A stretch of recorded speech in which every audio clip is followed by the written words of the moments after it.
What a week it has been if you are a fan of the band Dogma. I broke everything down in detail in my previous video, which I'll put a link to down below. But for a very brief and broad recap, it started a few days ago when three now former members of the band, Grace Jane Pasturini, who was Lilith, the vocalist, and then Amber Maldonado, who was Lamia, and Patri Grief, who played Rusalka. Both Amber and Patri were guitarists. All three of them issued a joint statement where they accused the band's management, Idol Entertainment, maybe it's IDL Entertainment, I think it's pronounced Idol Entertainment. They accused them of being controlling, betraying the band and the fans, basically ruining Dogma to the point where they say that what is being sold today is not Dogma, referring, of course, to the recent lineup changes and things like that within the band. And there was also a video that was posted by Amber Maldonado on her social media at one point.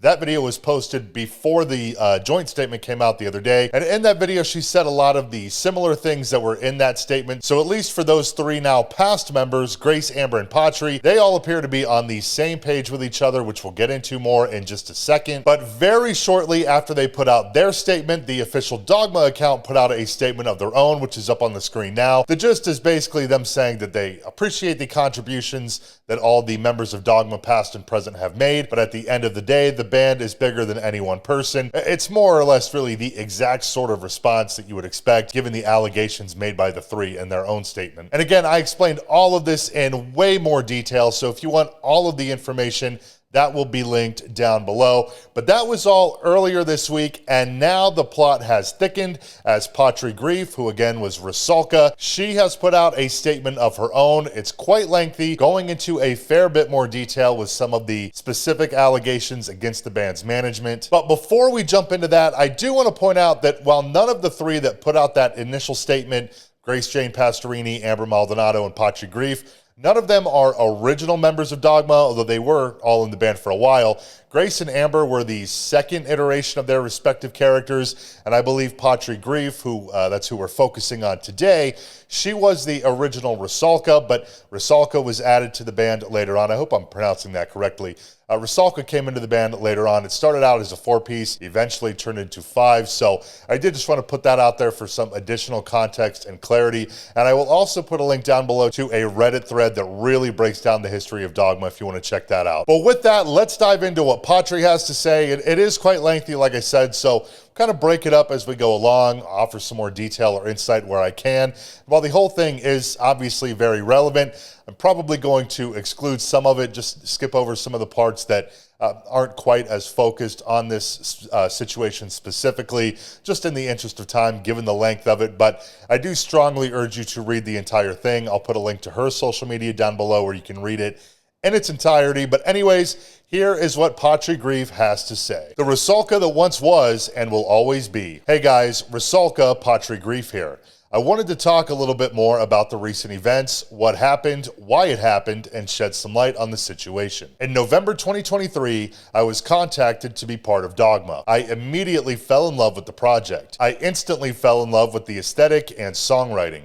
It seemed like a once-in-a-lifetime opportunity. I was hired as Rusalka, and the adventure began. You might already know how much I put my soul into this project, always bringing ideas, collaborating with my drawings on drumheads and cards, going to the merch booth every single night, and overall defining who Rusalka was. Rusalka is based on a very, very personal thing that I went through, and I somehow felt the fans really connected to the character in multiple ways. Rusalka was unhinged, crazy, slightly creepy, but always supportive and there to listen. Several of you reached out to me through the character's account seeking help, which I was always happy to give. Some very personal information was shared from the fans and from me, yet the account was taken away by the management the minute I was not admitted into the United States. This management took advantage of my kindness. I was willing to do so many things for free, and of course, I barely received a thanks in return. But the minute I set a boundary, as in, hey, I'd rather not let you use my gear without permission,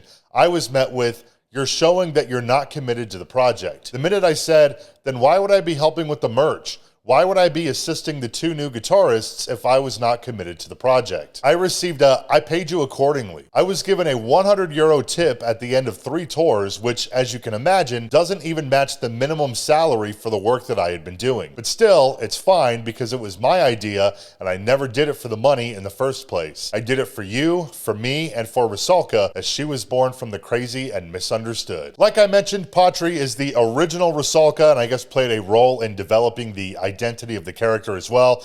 And for what it's worth, literally, the claim of a €100 tip at the end of 3 tours, €100 equates to roughly 115 United States dollars, which is nothing, especially when you're out on the road. It's basically a slap in the face, more or less. So according to Patri, not a great situation, went out on the road with Dogma. But let's continue on with her statement where she goes on to say, he used the fact that he tipped me to make me shut up, and then he said that it would be better if I stopped doing it for this US tour. He'd rather stop the connection between musician and fan than recognize the efforts I put into the band. The reason why I am no longer in the band is rather simple. I wasn't accepted into the United States because management wouldn't provide the proper visa. I watched another member get kicked out simply for asking for the correct working visa, so it seemed pretty clear to me. Either go on tour or be replaced. There was no other option. I flew to the US with the person who was supposed to be the new singer.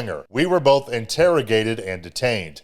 They took our phones, you can imagine how worried my family was, belts, earrings, and even our shoelaces. After 48 hours, we were sent back home. The minute I turned my phone back on, I had a message from management saying, hey, I found a replacement. Could you teach her the songs? Not even an apology for taking the risk. Only him asking for more. When I got back home, I told him that I was detained for 48 hours because of his poorly made decision, to which he answered, nobody forced you to do so. It was your decision, and you got caught because you were wearing a Pirate Queen t-shirt under your hoodie. Pirate Queen, for those that may not know, is, or maybe was, Patri's other band. They did play a show in May of this year, but it appears that they have not been active, at least on social media, since then, and she doesn't have anything about it in her Instagram bio, but that's what Pirate Queen is. And as far as the visa situation goes, I actually used to be a booking agent for quite a while, worked with quite a few international bands over the years, and had to deal with visas on a somewhat regular basis, especially pre-2020, although by no means am I an expert. There's so many different kinds of visas.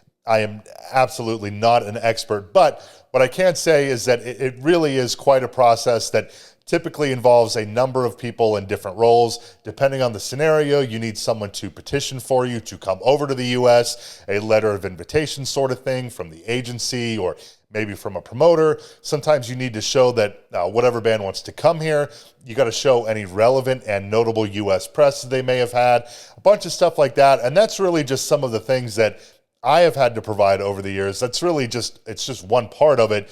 Then you have to actually go through the work of obtaining the visas, submitting all of that information that I compiled. There's visas attorneys out there, people who handle all of the actual logistics of getting said visa. It's a major process that doesn't even always work, regardless of if the artist has history over here or not. Could have been here a million times, and then the next time, for whatever reason, it doesn't work. The process gets delayed. Anything can happen. I mean, think about how many US tours that we've seen get canceled, or bands have to drop off of tours because they couldn't get their visas or they couldn't get them in time or whatever. Needless to say, it can be a very, very grueling process. Everyone's situation is different. It's always a very stressful process, to say the least. But anyways, let's get back to Patri's statement. She then goes on to add, I was done. I was done because throughout all the tours, I've had to deal with eating only twice a day because he didn't want to provide 3 meals. Every time I voiced my concern, I was shut down with the response of, no band ever demands that kind of thing, while seeing bandmates cry under conditions that we accepted because of the opportunity. Every time I tried to discuss issues, I was met with gaslighting. I was treated poorly for having discussed the contract with another bandmate in order to receive better conditions. I was unable to organize anything in my life because of multi-month tours being planned with little notice. I was pressured into buying a piece of gear, aside from the guitar, that was quote-unquote mandatory, which ended up not being necessary at all. It was instead used to carry vinyl and CDs instead of my guitar without my permission. The response? Nobody forced you to do so. It was a suggestion. I was told, Do you think I'd still hire you if I had more money? Sorry to say, but the minute I can start paying more, I gain access to the people who charge more. Anytime anyone expressed frustration with the situation, the response was, they need to fuck to be calm, or they complain too much because they're women. I was sick of him putting us down in order to keep us small and silent. If you follow the music news regularly, and I've seen a handful of other people draw this comparison, a lot of this situation sounds very reminiscent of the recent Cradle of Filth saga that resulted in Zoe Fedorov and her husband Ashok leaving the band and having some pretty damning allegations against Cradle and its management. Zoe even commented on Patri's post and said this situation sounds familiar, so she sees these similarities here as well. But we're on the home stretch now, so let's jump back in and wrap this whole thing up with what Patri had to say in conclusion. Grace, Amber, and I are not letting you down, and we will stand up for ourselves in the music we play. This management still has outstanding obligations, as ultimately it was his responsibility to provide what was required for a safe work environment. He failed to do so in a gross negligence which cost me and a poor girl who didn't even get the chance to sing one show after spending 48 hours in detention. It was a trip that led to nothing but disappointment. I was disappointed to see how easily replaceable we are, to see my character played by someone else who is using a playback at a live show that fans can't even record, all because he is trying to hide the fact that he is selling something fans didn't pay for. Your support means the world to me, to us. I've read every single message, and in all honesty, several of you have made me cry. Nothing new though, as since the beginning, while you admired the band from afar, I admired you back from the shadows. Quite a statement there from Patri Grief with her side of the story amid all of this Dogma drama. I've seen a number of fans say that they would love to see Patri, Grace, and Amber go on to form a band of their own, continue on together, which I do think would be cool, and honestly, some of the wording makes it seem at least somewhat within the realm of possibility, especially in that first statement from all three of them. They say that they will keep going. Not exactly clear what that means, but could be a possibility for sure. And as far as Dogma goes, Patri's recent statement came out not all that long ago, maybe about 15, 16 hours ago, something like that, at the time of filming this. So we'll have to keep our eyes open and see if Dogma has a comeback of their own. They are currently out on tour right now in the US. The couple of shows that they've played have been met with mixed reviews. The first few shows of the tour, I think the first two shows were postponed.